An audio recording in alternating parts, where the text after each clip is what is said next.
Anyway, your refusal to date conservatives is one reason we have Donald Trump. Oh, God. Look at this guy. Oh, no. He looks exactly like the person who would have written this article. Let's read this very quickly. Soily One as a link. You know what uranium is, right? It's a thing called nuclear weapons and other things. Like, lots of things are done with uranium, including some bad things. Oh, my God. Ah! Welcome to the geriocracy, folks, where all our leaders are too old to even be driving, but instead they're going to drive our country into the ground. Lovely. Did I look at this? Hold on. Temp worker incorrectly threw military ballots into the trash in one Pennsylvania county. I did see that. That was stupid. Anyway. Let's read this really quick and then we'll move on to either John Doyle or Sargon. The popular dating website OkCupid announced Wednesday that it will make the online dating scene a little easier for progressives who can't risk interacting with someone whom they disagree. Imagine the horror. Well, if it's something that includes your political positions, it would also protect conservatives who don't want to date liberals, right? You're just mad because you recognize that being a conservative makes you unattractive. They announced a partnership with Planned Parenthood that allows site users to put a badge on their profile signifying support for the nation's largest abortion provider, much the way Facebook becomes saturated with similar kinds of profile pictures during the newest disaster. Dude spanking dude. Someone needs to hide Biden until the election so he can't say dumb shit. Yeah. Yeah, dude, I don't know if you know this, but, like, there are a lot of women out there who wouldn't date someone who isn't pro-choice. That's a completely reasonable thing to put up. It's hard not to see this as a reaction to the rise of President Trump, as Planned Parenthood has long been a political football tossed back and forth between left and right. Although dating sites have never made such an overt venture into politics, but in our current bizarre world of politics, this represents a widening chasm between those who are most politically active, causing people to see an opposing world points as an all-out assault on their personhood.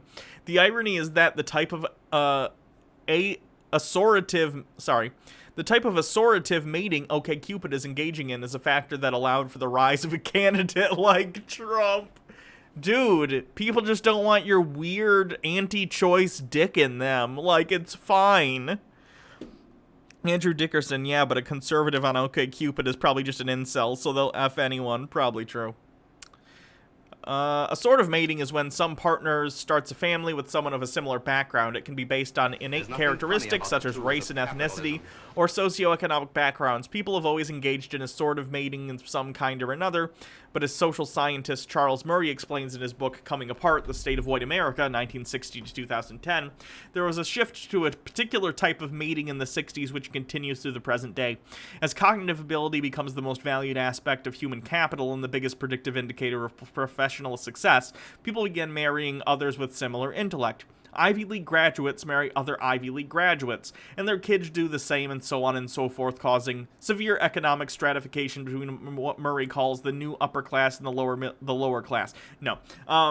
IQ and stuff are not hereditary. They're based mostly on education and resources. So the issue is that we fund schools through property taxes, so there are areas of lower income with lower house value, so the schools get less funding.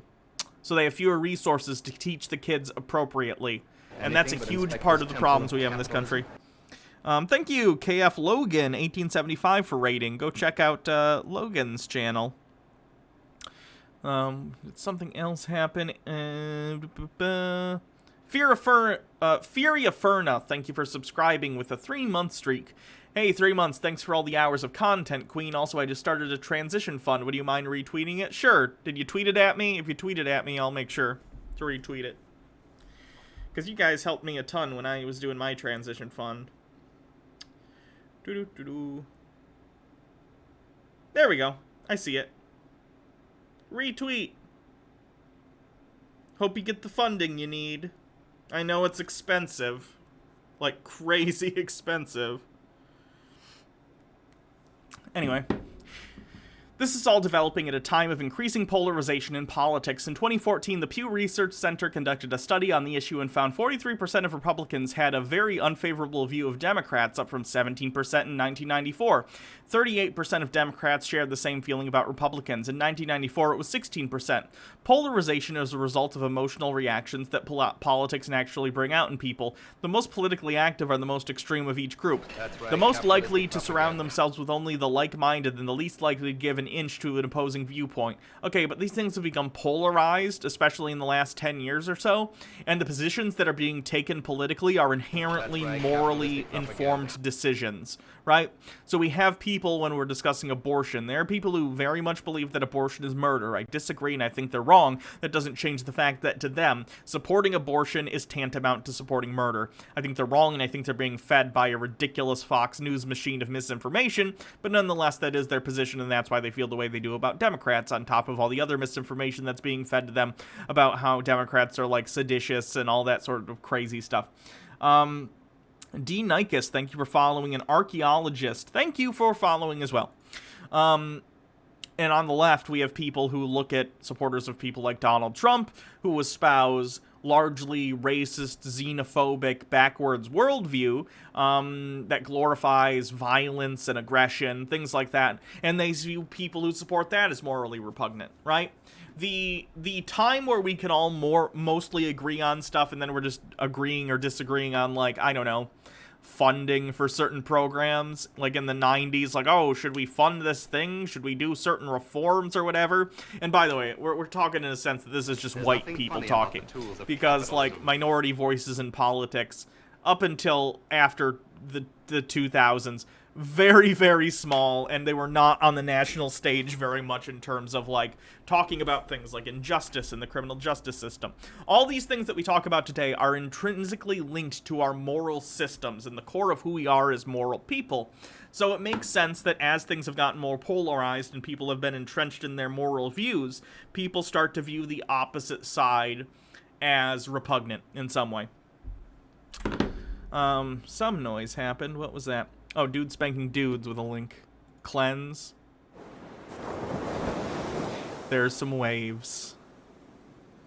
Wash away. Pretend that Trump isn't the president for 5 seconds. Alright, back to the stress. These groups also vote heavily in primaries, which pushes candidates further left and right. I wish. Please push the candidates further left. And represented by the ascendants of the Tea Party. They demanded ideological purity. Christine O'Donnell, 2010 victory in the Delaware Republican primary for Senate, defeating a former governor and 9-term member of the U.S. House, is a prime example of this phenomenon, as she went on to lose the general election. Funny about the tools of capitalism. It was meant to transition into a Rickroll. Well, I got you, didn't I? Yeah, I was explaining to my mother what a sovereign citizen is. She automatically assumed that it was immigrants coming in and saying they want to change the way the country worked, and when I pointed out it was entirely American-born citizens, she just got quiet. Oh, your mom sounds awful. Demagogues love tribalism. Assortive mating serves to intensify this polarization. It amplifies an already significant in-group... Oh, God, so many things are happening. Thank you for following. Rescue citative algorithms. Assortive mating serves to intensify this polarization. It amplifies an already significant in-group, out-group mentality. I'm gonna have to start making a rule soon that I don't do just every single bit thing, because there's so many it gets in the way of me actually doing the show. Daddy Sume, she's a Republican, but she is also pro-choice and rather supportive, so she has her good and bad points. Okay. Social and cultural issues create severe disagreements because they trigger the emotional part of the brain. That's right, the disagreements challenge a core part of group identity. This is exactly the type of schism that an arrogant demagogue like Trump exploits.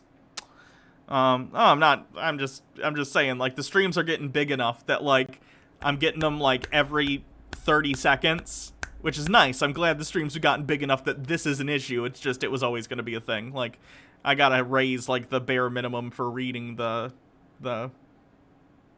bit messages. KR Goss, thank you for following.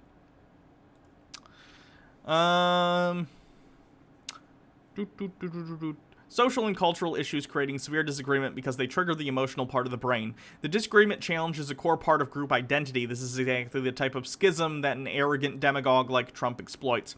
Trump was able to convince rural and working class people that he was the answer to their collective malaise. Economic anxiety, which never Trumpers are so You can actually raise the lowest amount of bits that we'll actually send Okay. in chat. Okay. I'll probably do that. Economic anxiety, which never Trumpers are so wont to point out, are so want to point out, are the reason for his success, is intimately tied to cultural issues because the anxiety is seen as a product of unfair cultural decline. You didn't lose your job because of your skill set didn't match a changing economic reality, instead it was the result of a rigged system that benefits the elite. Liberal urban centers on each coast and their progressive government-dependent constituents at your expense. In the less polarized environment, that shtick might be seen for the nonsense that it is, but in a world of ignorant voters and social stratification, in which progressives who live in the wealthy zip codes and small-town conservatives share a mutual disdain for one another, you get stratification that populist blowhards can exploit. Humans naturally form groups, but when rampant partisanship is the foundation upon which the group lies, the extreme politicians are the most likely to win their sympathy. If a progressive doesn't want to date a conservative and vice versa, that's perfectly fine. Everyone has deal breakers, but as a political protest, this form of virtue signaling is counterproductive in the long run. This is a stupid article. I agree that we should be concerned about the increased polarization of the political positions in the United States, particularly on the far right. Of course I'm going to say that I'm on the far left.